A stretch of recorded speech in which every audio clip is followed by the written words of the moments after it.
the Witches and Prose podcast. My name is Haley Camarillo, author of Fury and Flame, book 1 of the Witching Hour series, which will be out this fall. Today I have with me author C.H. Smith. He is the author of the middle grade YA fantasy series called The Dragon's Honor. Hello, welcome for being on today. I'm so excited. Oh, I'm pretty excited to. I've looked forward to this for a couple of weeks now. Oh, yay! I'm glad. So can you tell us a little bit about your series and your books? I know you got 2 out. So yeah. So I started this journey a few years ago, and I was writing a completely different genre, and it was a campfire stories type deal. And the first book that I published, The Princess Knight, was one of those tales that somebody was telling around a campfire. And I've always read fantasy. I've always loved young adult fantasy, so that's where I gravitated towards. And in The Princess Knight, it's an embedded narrative. It starts with a man in a bar, believe it or not, and he's talking, and you can tell he has a story to tell. And throughout the book, you go in and out of the live scenes, back and forth to the fantasy world. And in the world, Crystal Forge is the kingdom. You meet some very cool characters. Unfortunately, not all of them can go on to the next book, so I didn't do a series.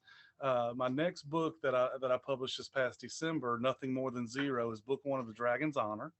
It uses some of the characters from The Princess Knight, but you don't have to read The Princess Knight to start on book 1. But I would suggest it, of course.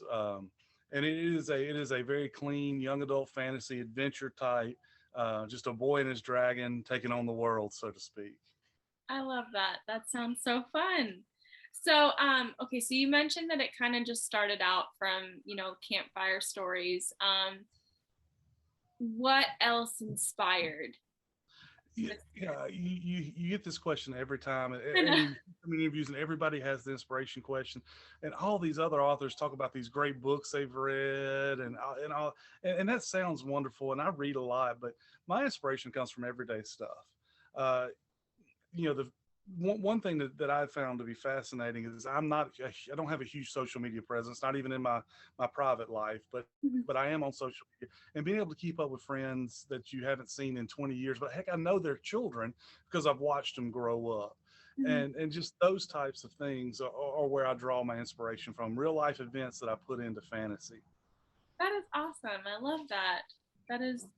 I love that, like, grounding it in the world, and just it being a part of real life. That makes it. Every great fictional story is grounded in real life, whether the author realizes it or not. Yeah. I just take it to the next step where I really do emphasize that part of my storytelling. That is really cool. I love that. So tell us a little bit about how your writing journey started. Have you always been a writer, or was it something that happened later in life? And again, this is where I'm a little different than a lot of you indie guys. I hear all these, I've been writing since the 4th grade and all this. And, I fiddled around a little bit in high school. And again, in college, I had to write a lot in college because I was an English major. Okay. But I didn't do any fiction writing, hardly at all. When I had kids and I didn't like all the stories we had to read, all the books we had to read at night. I started telling my own. Is when I really got invested into writing my own stories down for the first time. Having children changes so much. I did never expect it to be part of my journey to have children. It made me want to be a writer. But that's the route I went. That is awesome, though. I love that. My husband always jokes around about how he's like, man, some of these kids' books, like, I just want to write my own. So, absolutely. I love that. That is really awesome. And that'll be something that's so cool that you get to share with your kids as they grow up, and you get to read that to them and have them be a part of that. And that is my genre, young adult, middle grade. My oldest is only 6 years old, and I cannot wait for him to read a book. So I didn't want to put anything in there that I wouldn't want a 12-year-old to read. Yeah. But I also want it to be engaging enough and deep enough that the parents can read it too and have a conversation with their children. That's what I'm really going for is, if my kid doesn't want to read, I make him read my book, and then it sparks a conversation is what I'm hoping happens. And again, that's why my books are just young adult, very clean fantasy, very adventure type fantasy books. I love that. That is really awesome. So tell us a little bit about the writing process for you. Are you more of a pantser, plotter? Do you do you like Man, to? I want to be a plotter. I do. I try really hard to be a plotter. And I will spend a couple days really working on 3 or 4 chapters worth of outlines, and then 3 paragraphs in, I can take those pages and just put them over to the side. Uh, I think I use the plotting process just to get the juices flowing. Mhm. I work out a lot of kinks, even though I don't realize it at the time when I'm plotting. But I am definitely more of I guess a plantser. I Okay. plot, then I sit down Understand. and write, and it goes Yeah. out the window. Um, but I'm a stay-at-home dad. I have 3 little kids. Again, the oldest one's 6, so my writing time is narrow. Some, Yeah.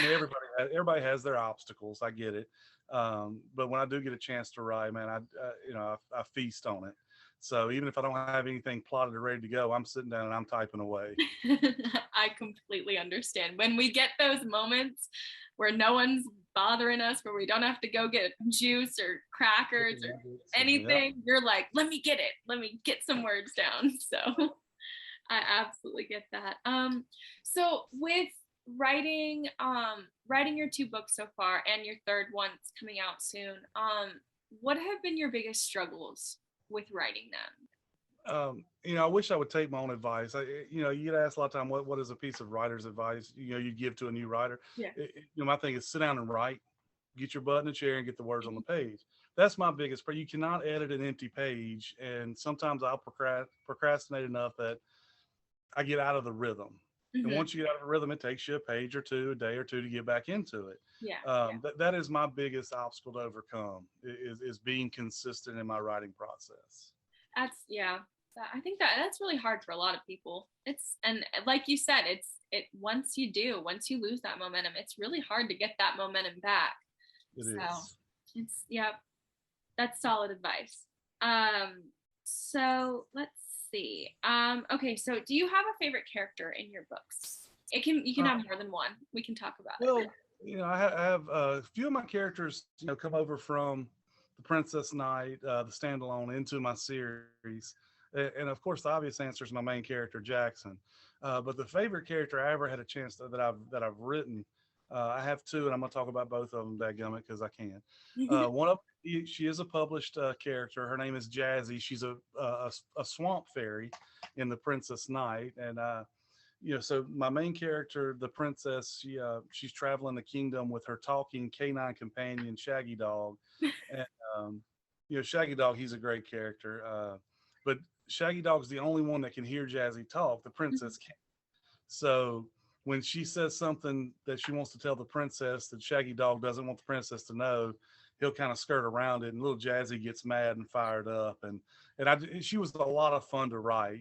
Having that layer of communication between the main character and her, and Mhm. her reaction to a lot of situations, and how big of a role someone so small can play in that book was a lot of fun. My other character that I really like to write, I actually have a short story kind of featuring him a little bit on Amazon called Let's Get Lost. It's more of a Southern literature type deal. It's if you can imagine the old man sitting on a front porch, peeling a apple with a pocket knife, old beard, you feel like there's just gonna be sage wisdom dripping off of him. I have Mhm. a character that says something like storytellers they aren't born, they're made, Mhm. and he has a lot of little weird euphemisms and sayings that I enjoy writing, that hopefully the world will see one day. But right now he's my secret character. He's in my heart character. Oh. Well, he sounds really awesome. I love the idea of the swamp fairy and the talking companion. That's Yep. awesome. That sounds so fun. Um, okay, do you have a favorite scene that you could share with us? That's not too No, no, spoilery no. for any So in the Princess Knight, she gets cursed early on. So that's not a spoiler. If you read to chapter 2, she's got cursed. Okay. So the whole book is the premise is she's traveling the kingdom trying to get all the magical artifacts, your typical 1980s fantasy, get Mhm. all the magical artifacts so she can defeat this curse.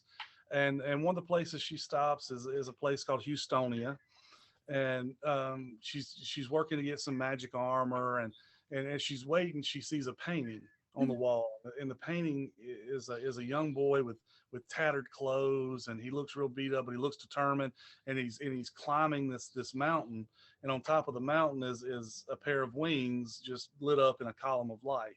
Mhm. And I really love that scene for a couple of reasons. One is I tried to write this one paragraph. It is one paragraph, and Mhm. I tried to write it for days. I must have rewritten this paragraph into pages, into a whole chapter standalone, back down to a paragraph, and I realized that your readers are smart enough to understand what you're going. I was just overthinking it, Mhm. but it's such a powerful little scene, kind of wrapped up in the middle of a book, that how art can play to us, how we can see something in art that maybe somebody else doesn't see, Mhm. but at the same time, the artist wanted you to see something specific, and where it comes from. And I'm fascinated by it.